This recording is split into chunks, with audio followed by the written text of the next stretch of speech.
السلام عليكم ورحمة الله. أهلا بكم متابعين الأوفياء. أولا، إن كنت تفتخر بالعمل الذي قام به فريق الإنقاذ والإغاثة الجزائري في ليبيا، اضغط على لايك للفيديو وترحم على ضحايا الفيضانات الأشقاء الليبيين.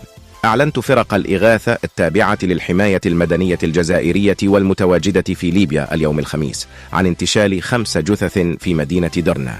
وتواصل مصالح الحماية المدنية عمليات البحث والإنقاذ بليبيا، أين تمكنت من انتشال 3 جثث لترتفع الحصيلة إلى 5 أشخاص تم انتشالهم من قبل الحماية الجزائرية.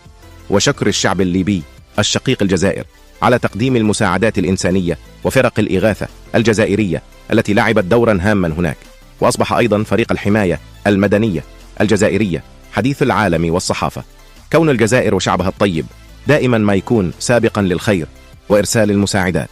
وفي الأخير، إن كنت تفتخر بالعمل الذي قامت به الجزائر، اضغط على لايك